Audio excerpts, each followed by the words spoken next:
হুজুরের সবাই সালাম দেয়, রিকশাওয়ালা বেচারারা কেউ সালাম দেয় না। আপনি যা রিকশাওয়ালাদেরকে আসসালামু আলাইকুম বললেন কেন?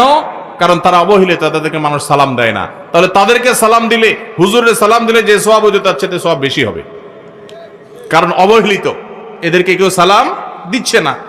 একজন গরিব মানুষ, একজন অভাবী মানুষ, সিএনজি চালক, তার গাড়িতে উঠছেন। মুসলমান হলে তার আচরণ হবে উঠে বসেই আসসালামু আলাইকুম। চেষ্টা করা যাবে না ইনশাআল্লাহ? যাদের গাড়ি আছে, কয়জন মানুষ গাড়িতে উঠে বসে ড্রাইভার সাহেবকে সালাম দেন? সালাম দেয়া তো দূরের কথা, উল্টা বেশিরভাগ গাড়ি মালিকদের একটা বদ অভ্যাস আছে, একটা বাজে স্বভাব আছে। আমাদের দেশে একটা বাজে কালচার প্রচলিত আছে, সেটা হলো গাড়ি মালিকরা গাড়ির কাছে আসেন, এসে ভূতের মতো অনেকে দাঁড়ায় থাকেন। ভেতর থেকে ড্রাইভার সাহেব বের হয়ে আসবে, ওনার দরজাটা খুলে ধরে রাখবে, তারপর উনি ভেতরে বসবেন। এই কালচারটা দেখছেন না দেখেন নাই? এই কালচারটাকে কেন খারাপ কালচার বলেছি? কারণ এটা হলো গাড়ি মালিকের মধ্যে প্রভু প্রভু ভাব আর ওই চালক ভাইটার সাথে দাস দাস আচরণ করার কারণে হয়। যে কাজে আপনার সহযোগিতা লাগবে, আপনার গাড়ি চালক, আপনার ব্যক্তিগত সহকারী, অবশ্যই তিনি আপনার সহযোগিতা করবেন। যেখানে কোনো সহায়তা দরকার নাই, হুদাই শুধু ভাব জাহির করার জন্য যেটা করবেন, এটা কখনো কোনো মুসলমানের আচরণ হতে পারে না। নতুন নতুন আমি কোনো গাড়িতে উঠলে, কোনো নতুন ড্রাইভার সাহেবের সাথে দেখা হলে দেখি যে সিট থেকে নেমে আসা শুরু করে। গাড়ি থামছে, এখন গাড়ি খুলবে, তো উনি তাড়াতাড়ি করে হ্যান্ড ব্রেক দেন, বেল্ট খোলেন কেন? উনি নেমে আসবেন। আমি অনেক সময় বলি, ভাই নামতেছেন কেন আপনি?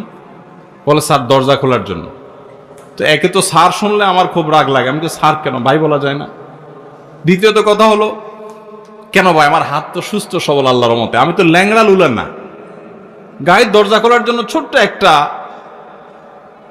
দরজার লক, এটা ধরে টান দিলে দরজাটা খুলে যাবে। তো আপনি ওখান থেকে নেমে পুরা গায়ের তওয়াফ করে, এক চক্কর তওয়াফ করে এসে তারপরে খোলা লাগবে? দরকার কি এত কাহিনী করার?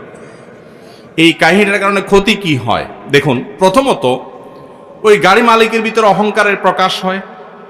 দ্বিতীয়ত হলো, গাড়ি চালক গাড়িটাকে স্টার্টিং এ রেখে এসে এই যে দরজা খুলতে পুরো গাড়িটা তওয়াফ করে আসা লাগে, এখানে অতিরিক্ত সময় নষ্ট হয় কি হয় না? এখানে গাড়ি চালকের সাথে দাসসুলভ আচরণ করা হয়, এটা আরেকটা। পাশাপাশি একটা ভয়ঙ্কর ক্ষতি হয় পাবলিক প্লেসগুলোতে। আপনারা দেখবেন, সেদিন আমি যশোর থেকে ঢাকা আসছি, এয়ারপোর্টে নামার পর দেখি আমার গাড়ি অনেক দূরে সিরিয়ালে আছে। তো খেয়াল করি নাই, বের হয়ে গেছি, মনে করছি বাইরেই আছে। পরে দেখি যে অনেক সিরিয়ালে আছে।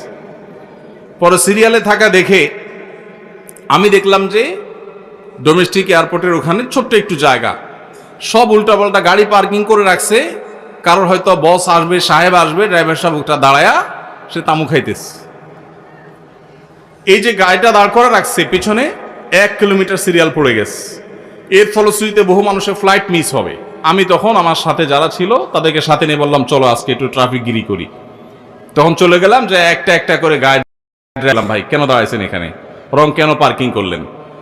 এতক্ষণ পর্যন্ত প্রহরী কাউকে দেখা যায় নাই। যখন আমি এই ডিউটি শুরু করে দিয়েছি, পরে দেখলাম যে প্রহরী সবাই এসে ভরে গেছে আমার চারপাশ। পরে বললাম, আপনাদের আজকে ডিউটি আমি করি, আপনারা শুধু তাকা তাকা দেখেন।